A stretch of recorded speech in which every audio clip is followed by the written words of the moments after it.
Hello Gemini, Sun, Moon, Rising, and Venus signs. Kamusta kayo? Sana po nasa mabuti kayong kalagayan. Welcome back po sa Star Tarot. Kung bago kayo dito, welcome din kayo. Thank you sa inyong support. I truly appreciate it. God bless you all.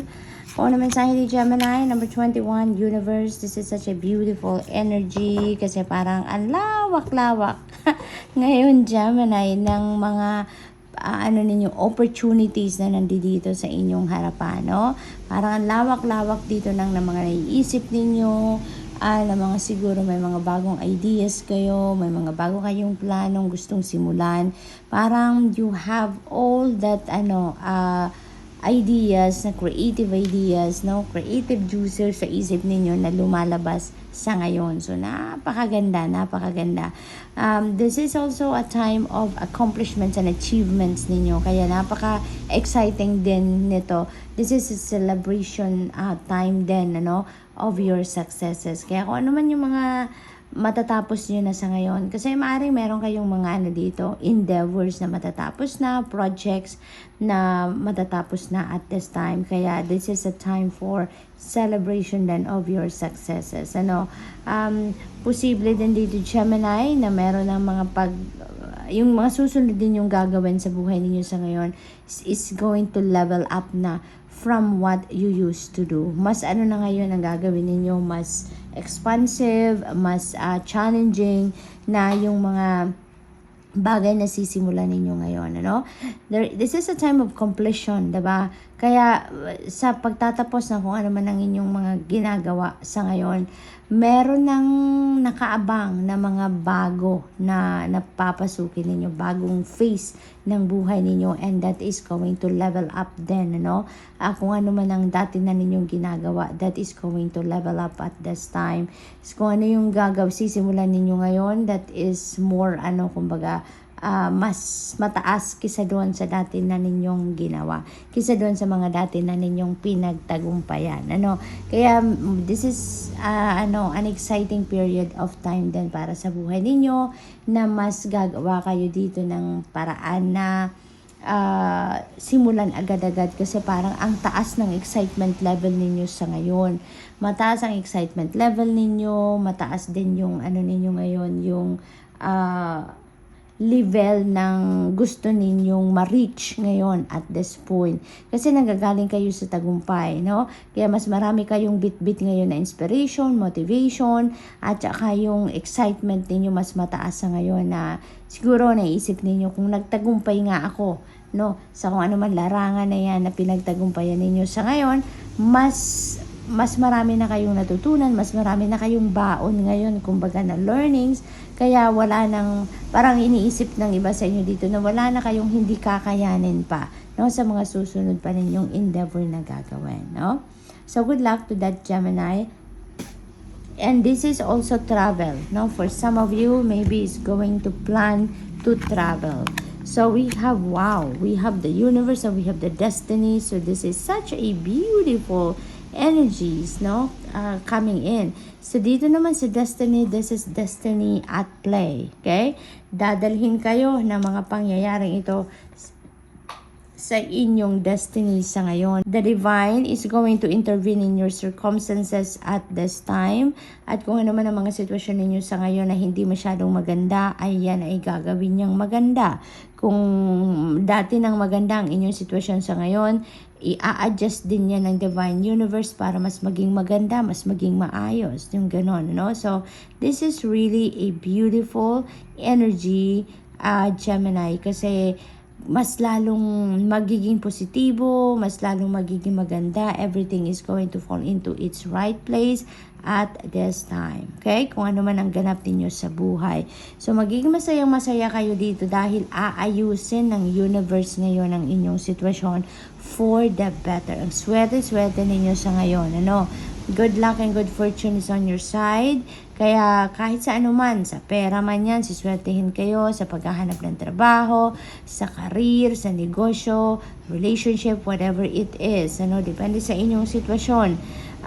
Yan ay gaganda na. Yan ay maaayos na. So there are a lot of surprises na maaaring mangyari dito, Gemini. At yan ay ikakagulat ninyong magandang gulat, kumbaga. We have 8. Yan, power. You're going to be very powerful at this time. No, so maaari ngayon, lalabas talaga din ngayon kasi yung resiliency ninyo, yung willpower ninyo, maaring talagang you're going to display that at this time sa mga pangyayaring ito sa buhay ninyo. So you're going to be very powerful.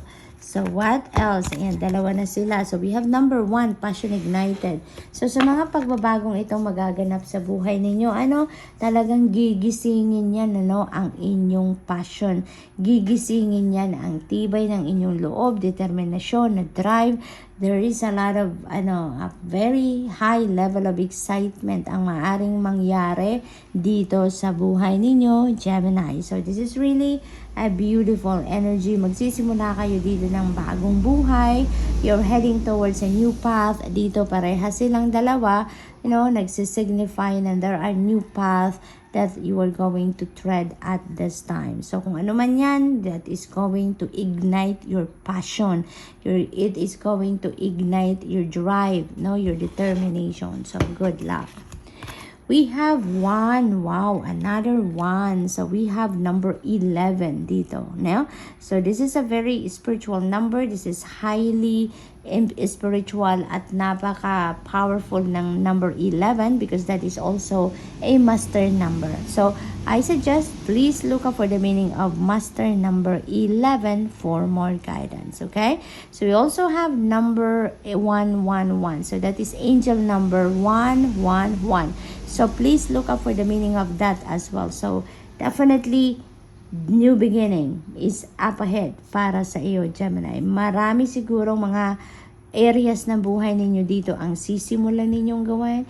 Marami sigurong areas ng buhay ninyo dito ang gagawan ninyo ng pagbabago. That's why meron tayong triple one, triple one. So yung energy ng 1 which is a new beginning is tripled sa sitwasyon na to. So napakaganda kasi maraming pagbabago. There are amazing things that are going to unfold sa buhay ninyo ngayon, Gemini. We have destiny at play. Napakaganda nito. Bonggang-bongga to. No? So it could be in different areas of life na mga pagbabagong ito na gagawin ninyo. Dito din sa love begins na to. This could be anything, This could be a new love and romantic relationship na dadating dito or nasisimulan ninyo. This could be also a new situation in money, in career, in business, in family relationships. It could be in any area of life, but definitely meron kayong sisimulang bago dito, no? So dito din sa divine blessing ito Tingnan niyo bumubuhos, 'di ba? Yung tubig and continue to flow, no? Parang parang walang katapusan ang energy, yung blessing na to kasi continue siya na nagfo-flow. So dire-diretso, parang unlimited, na blessing ang parating sa inyo dito. Looks like this is blessing na parating na in abundance, no? That is going to come in abundance. So that is really beautiful. So good luck, and that's all I have for you for today. Thank you for watching. Love and light. Namaste. Hello Libra, Sun and Rising and Venus signs. Kamusta kayo? Sana po nasa mabuti kayong kalagayan. Welcome back po sa Star Tarot. Kung bago kayo dito, welcome din kayo. Thank you sa inyong support. I truly appreciate it. God bless you all. Pauna mensahe ni Libra, number 15, temptation. Ayan, Libra, maybe may mga temptation dito na magte-test sa inyo, magta-try, no? Na mabali siguro kung ano yung paniniwala ninyo, what you are standing behind, maaring iti-test kayo dito kung gaano kayo katatag, kung gaano kayo maninindigan sa inyong mga filosofiya, siguro mga ganon, Libra. Pero parang kayo, sinasabi ninyo na, no, hindi ko yan papatulan, hindi ko yan kukunan, hindi ko yan susubukan or whatsoever, So parang resistant din kayo sa temptation na to. So this is a test, no? This is a test for you, Libra. Yan ang napipick up ko dyan. So what else? We have number 9, spiritual strength. Dito masusubukan, Siguro yung temptation na to is a test how strong, no, your paniniwala, how strong your beliefs, your faith is, no? So maaaring ganun ang ganap dito. That could be related to religion, that could be related to kung ano yung mga pinaniniwalaan ninyo, yung mga belief system ninyo. So maaaring nandiyan dyan related yung temptation na to. Kaya parang i-resist ninyo yan, lalabanan ninyo yan at kakapit kayo dito sa inyong spiritual strength, no? So what else? We have number 14, patience. For some of you dito Libra, you're being asked to be more patient, okay? You're being asked here to practice more patience dahil, alalahanin natin na hindi naman talaga lahat, 'di ba, ng gusto nating mangyari ay nangyayari according to our timeline. And sometimes nga, yung mga gusto nating mangyari, hindi pa yan dumadating, hindi pa rin binibigay sa atin. It's because maybe it's not meant for us, 'di ba? It's either it's not meant for us or it's not meant for us at all. Maaari ngayon lang, off timing lang, pwedeng ganun ang ganap. Maaari din na hindi talaga yan para sa atin. Kaya hindi talaga dumadating kahit anong paghihintay natin. So, may mga ganong sitwasyon sa buhay natin. And maybe that is the thing that you need to realize at this time. Kaya, pinagpapasensya muna kayo.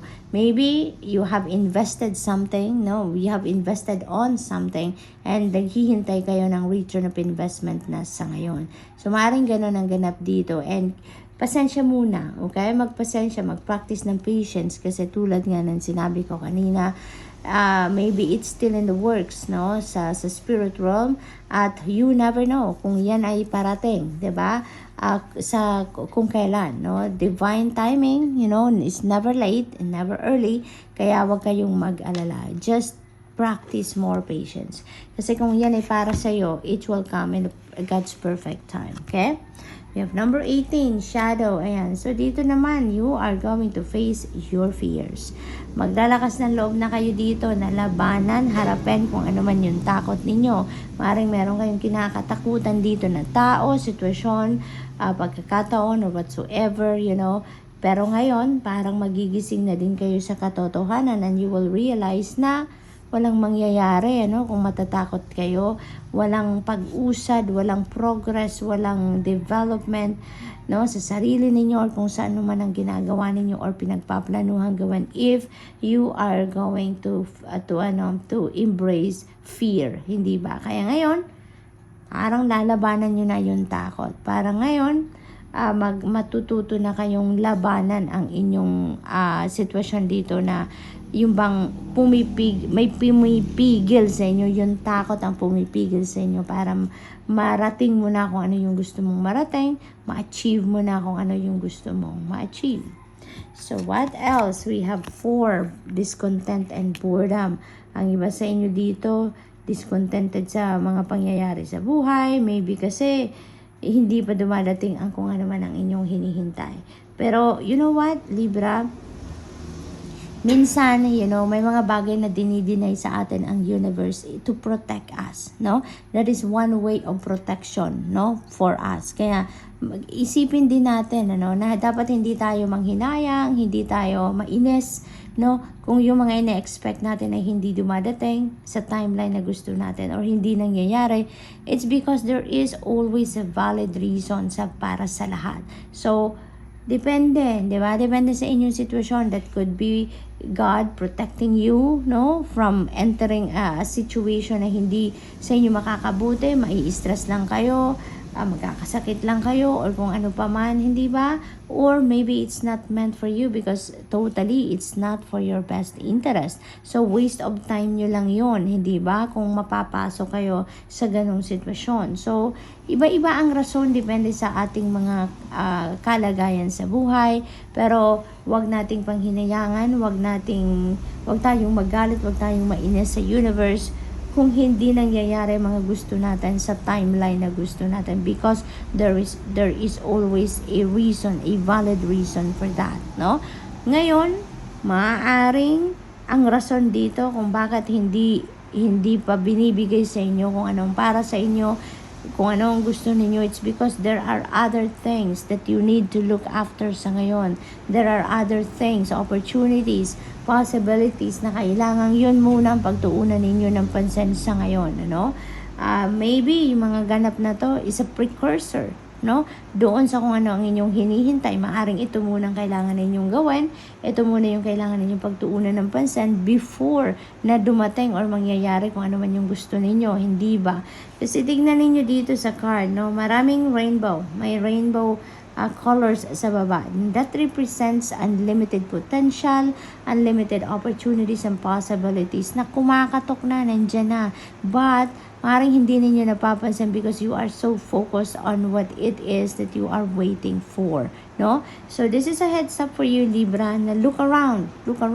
Kasi maraming kumakatok na sa inyo na oportunidad na maaring yan muna ang kailangan ninyong pagtuunan ng pansin sa ngayon. Okay? So, good luck, and that's all I have for you for today. Thank you for watching. Love and light. Namaste. Hello, Aquarius, Sun, Rising, and Venus signs. Kumusta kayo? Sana po nasa mabuti kayong kalagayan. Welcome back po sa Star Tarot. Kung bago kayo dito, welcome din kayo. Thank you sa inyong support. I truly appreciate it. God bless you all. Una mensahe ni Aquarius, number 9, napakaganda. This is material harvest. Ayan. So, eto na, dadating na ang return of investment ninyo. Dadating na yung bunga ng inyong pagsisikap, ng inyong hard work, ng inyong pagtsatsaga at lahat, no? So, ito na yung panahon na may experience na ninyo yung financial comfort, freedom, prosperity, and abundance. Okay? Kaya, entitled kayo na i-savor ninyo to. Entitled kayo na i-embrace ninyo ang kung ano man ito. Okay? So, what else? We have number 8, emotional withdrawal. So, meron ditong sitwasyon na hindi na to ang para sa'yo at na-feel ninyo na this is no longer the best situation for you. Kaya parang emotionally nag-withdraw na kayo from this. Aquarius.